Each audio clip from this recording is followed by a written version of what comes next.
The chainsaw stopped, not because the job was done, because one of the men had gone completely silent. He was standing at the edge of a tree line that hadn't been touched in decades, and he was staring at something that had absolutely no business being there. Deep in the woods, no road leading in, no tracks on the ground, no explanation anyone could give. A train car, just sitting there, covered in moss, half swallowed by the forest, like the trees had grown around it on purpose. The crew thought it was abandoned. They thought it was empty. They were wrong on both counts, because when they pried open the floor, something moved. But what was locked underneath that train car floor, none of these men were prepared for. If you've never seen anything like this before, you're about to. Subscribe and turn on notifications, because this one doesn't end the way you think. It was a routine job.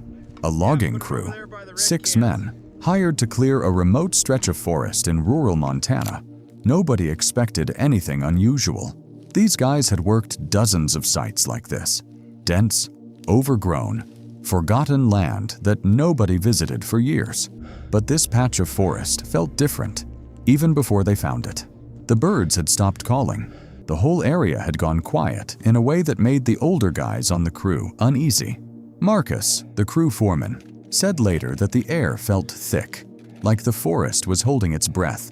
Then one of the younger workers pushed through a wall of overgrown brush and just stopped walking. The train car was enormous up close, old, rusted at the edges, but somehow structurally intact. No tracks anywhere nearby.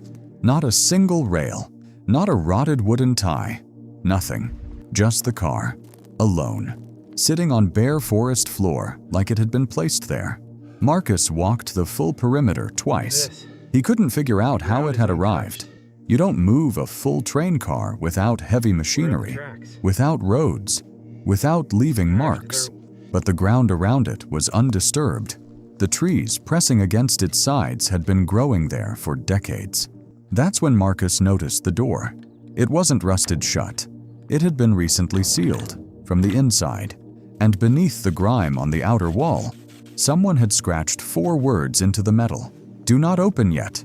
Nobody touched the door at first. They just stood there, reading those 4 words over and over. "Do not open yet." Marcus pulled out his phone to call the site supervisor. No signal, not even one bar.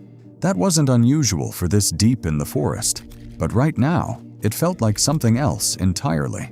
One of the crew members, a guy named Dale who'd been logging for over 20 years, said he wanted to leave. Right then, right there.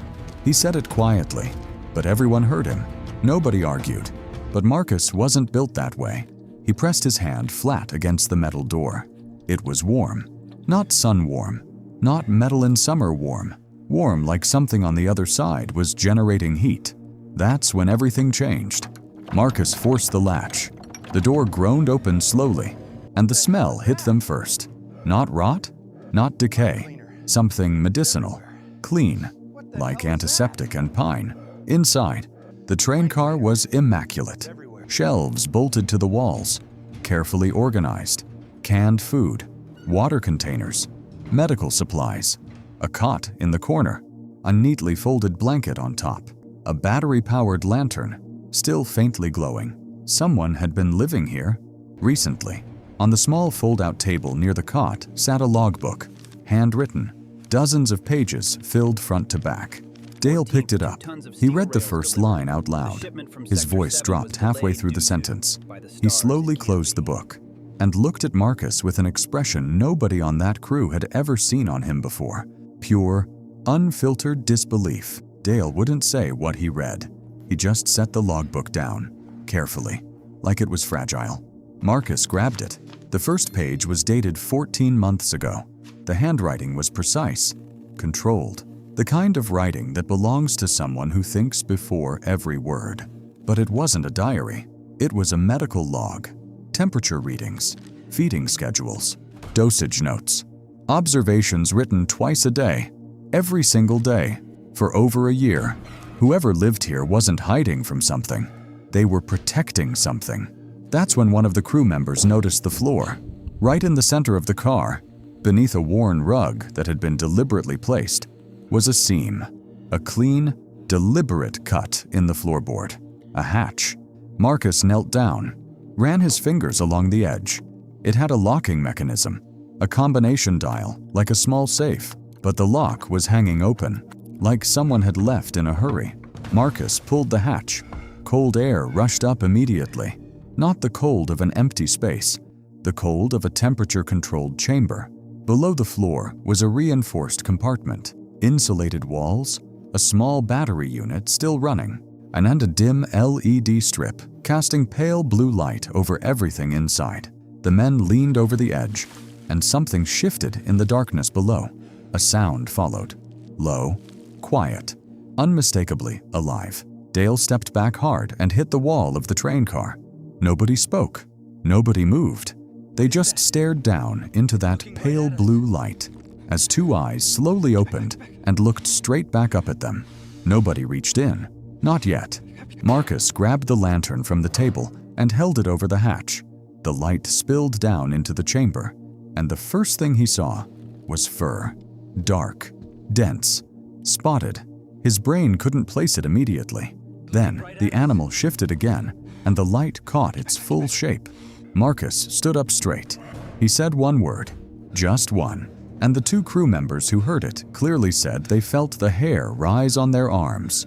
He said, "That's a wolverine," but not just any wolverine. The coloring was wrong, too dark, the markings too distinct. Dale had hunted these mountains his whole life, and he had never, not once, seen anything like it. Marcus went back to the logbook. He flipped to the middle, started reading faster now. The man who had been living here. His name appeared only once, signed at the very back. A wildlife researcher, working alone, off the grid, completely unauthorized. He had discovered this animal 8 months ago, badly injured, near death, caught in an illegal trap. He didn't call authorities, because he knew exactly what would happen if he did. This wolverine was a documented genetic variant, the last known individual of a subpopulation that scientists had declared functionally extinct. 3 years earlier, he had kept it alive, or alone, in secret, in a forest no one visited, for 14 months, and then, 4 days before the logging crew arrived, he had simply vanished. No note, no goodbye, just an open lock, and an animal still breathing. Marcus made the call the moment they got signal. Wildlife authorities, Montana Fish and Wildlife, then federal conservation officers. Within 6 hours, the forest had more vehicles than it had seen in decades. The wolverine was sedated, carefully, professionally.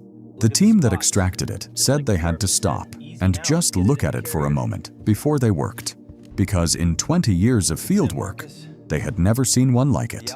The genetic variant was real. Every detail in that logbook was verified. Every temperature log, every feeding record, every dosage. Whoever this man was, he had done everything right.